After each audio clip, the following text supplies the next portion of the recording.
Long before the rise of Baton Rouge's new wave rap scene, the city was already experiencing its own paid-in-full type storylines that, if were ever told, they would all have major movie deals, but instead they were buried along with the generation of those stories. If the streets of BR could talk, they would tell stories of drama, betrayal, murder, and chaos, because in 2020, BR became the country's murder capital, and the music told it all. Ain't gotta rip on batters, I got them if you know, you know. Pull up serving, getting the door to door, we just like dominoes. They're gonna crash if you disrespect them. That's BR, they gonna crash. Like, it's just in our bloodline, Louisiana bloodline.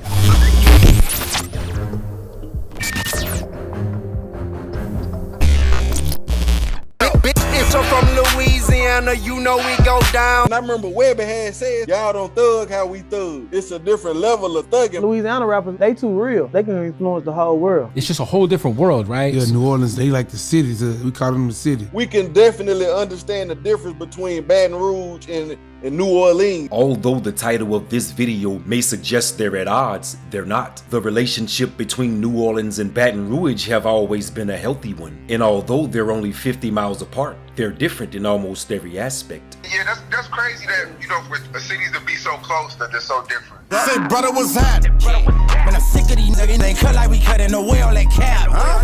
I know they be fake, only fuck with a few, they don't live with their rap.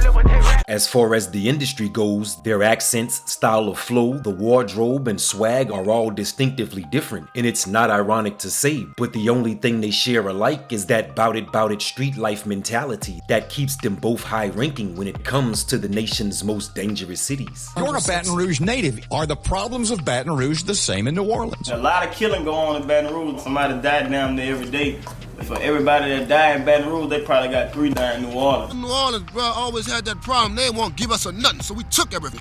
It's a different level just from Baton Rouge and New Orleans. Again, in New Orleans, bro, thugging, grimy, slimy, cutthroat thugging. Baton Rouge, grimy, and snakes, again, they hide it. In New Orleans, again, they can't really hide it. Once we get in, y'all already know they say they got 70 in there, brother. 70. Yeah. So you know what that mean, right?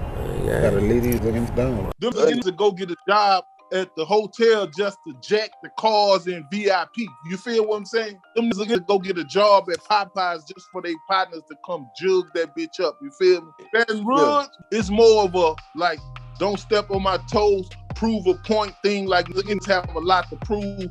That's how it was. Now it's just more about, you know, hate and fueling the fire, and, you know, him just being misguided and giving up on themselves and wanting to crash out. So now it don't count for nothing.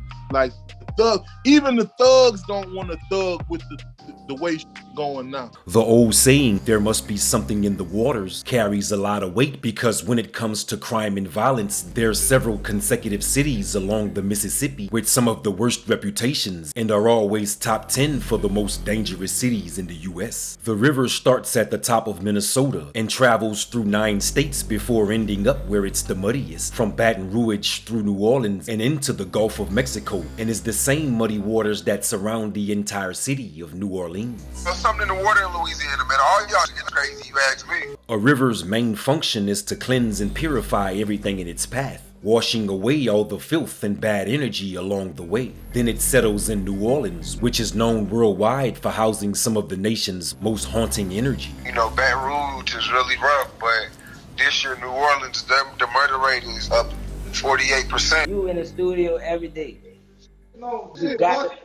You got to set up. If I was doing that, I would be able to count this. From Master P and C-Loc, Boosie and BG, Boosie and C-Murder, and the entire wave of new school rappers, Baton Rouge and New Orleans have always been open arms for each other. I love my Louisiana heritage. Today I'm in New Orleans, I'm just riding through all the motherfucking, I'm sightseeing. Yeah, riding through 3rd and Galvin. Yeah, finna cross Claiborne. All them spots them gonna be talking about. Yeah, swung over there on the east. Shit, the east ain't what it was for 2004. I thought east way. Shit, I thought the east where you go and live good at. Thuggin', baby. Yeah, roll by the Calio. Yeah, finna go cross that canal. Yeah, I'm sightseeing. I'm gonna go to that Ninth Ward.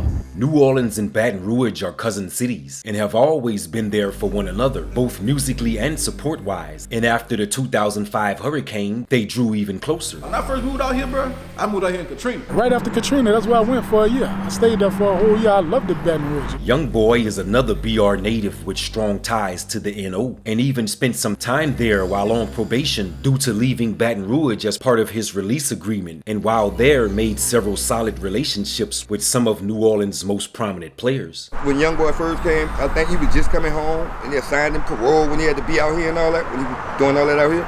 Yeah, he actually got the studio time from me. Young dudes on the come up with a few dollars.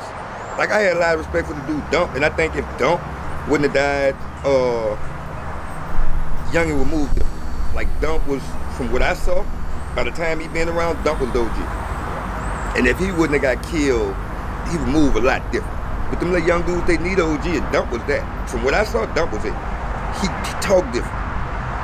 Like, I talked to him a lot about business and shit like that. And, I mean, it's not like Fee can't do it, but Dump is who he choose to respect. That's who he respect as his OG. Him and Fee, business partners. When you speak about Fee Banks, like, it's my diggity. And Fee from New Orleans, but having his hands on Louisiana, he got his hands on parts of Georgia and all that. So you would say Fee is the face of Louisiana, not just, I mean, that's in the face, but Fee did it. We call him Fee did it. Yeah. He touch it. He know what to do. When it comes to the rap game in Louisiana, there's two Fees you can't avoid, and that's Baton Rouge's BBG Fee and the New Orleans music mogul, Fee Banks, both of who are responsible for opening the floodgates of Louisiana's raw talent onto the world. I ain't gonna say I'm feeling nobody's shoes, but my dream was always to be or to follow a Cash Money or No Limit. Like, my is Good Money Global. My logo was a currency symbol. So that alone let you know, like, where I'm coming from. Master P's 1995 release of Bout It orientated the world on street life in Louisiana, but was only a window-sized look into it all. The only true way to understand it is to be there. You know what I'm saying? I done been down there, bro. I linked in with my guy, you know what I'm saying, Chopper City boys, Hot Killers, and them took me to their hood. You feel what I'm saying? Like, right. I get down there through there, boy. The 13th, they took you to the 13th then, right? Man, I smoked a blunt with BG Mama and everything. And I remember Webby had said something that was like, y'all don't thug how we thug. You feel what I'm saying? Right.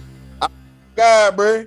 I got it. It's a different level. It's a different level of thugging, my nigga. You feel me? Like, we made ourselves separate. So when Baton Rouge got their wave, it like pushed New Orleans further away because it was like when you with each other.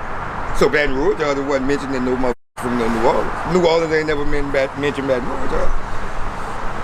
I mean, we had you got the Kevin Gates and the Boosters, but I'm talking about the little dudes that's coming up.